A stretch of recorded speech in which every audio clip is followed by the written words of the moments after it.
Doing something just real quick. March 14th, it's Friday, another beautiful day. Guys, this is perfect track day, racetrack weather, right here. Not, the breeze doesn't have any coldness to it, but it isn't too hot. You make, it feels a little humid. You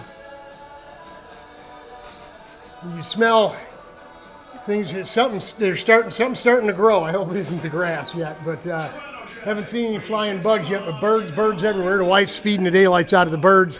I got out here and cut a couple branches, low-hanging branches off those apple trees. I don't know if I told you about that. My buddy cut this one here and this one here, but primarily this apple tree when it was hanging onto the building when we first closed on the property. I was working on the garage a month and a half before we ever even moved out here. But he come out and cut all these branches down, and this tree, that was July of 23. All last year, no apples. It didn't produce anything, not even buds. And I think it's because he cut on the tree while it was alive in the middle of the growing season in end of July, you know. I remember it was really hot. He sweat his ass off that day. So I wanted to trim some low-hanging branches, ones that they were basically dead anyway, and get them trimmed down. And I was out there with my electric chainsaw, right? It's a corded chainsaw. And I got it all knocked down, cut up, piled up out there in the bonfire pit, as you can see. But there was one more little tree halfway down the bank of the... Yeah, I fell in the drink. Nobody here. Luckily, nobody was here to see it. But yeah, soaking. Feet soaked, socks soaked, shoes soaked.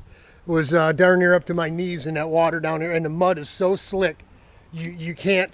I thought, I'm down there praying, good Lord. Here, I can't get it. The mud is so slippery, I can't even climb back out. If there wasn't that invasive vine out there that me and Sherry have been complaining about, literally growing up just underneath the surface of the yard, of the dirt.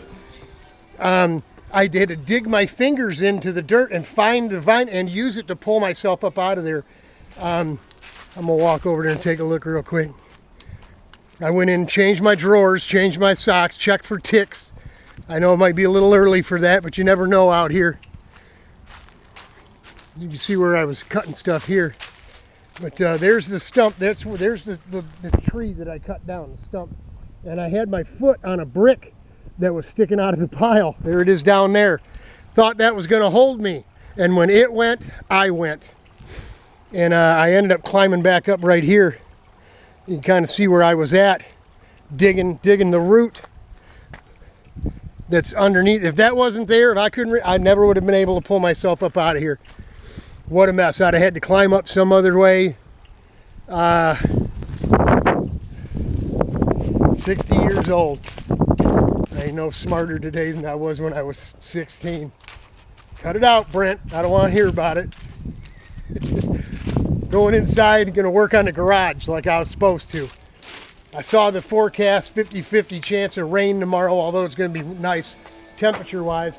And I just wanted to get that thing tore down. I'm going to light this bad boy up right now and burn it down while I'm working on getting Sherry's shelf done. Rich coming over tomorrow. I know what Rich is thinking. Why didn't you just wait for me to do it? Well, because it might rain tomorrow, that's why. So, a little, I don't know what you call it. Robert update, stupidity update. That's what I'll call it, the stupidity update from China land. Godspeed, God bless y'all. Thanks for the prayer. Thank God for that invasive vine. Hang in there, y'all. It'll get better. Stay away from the ditch.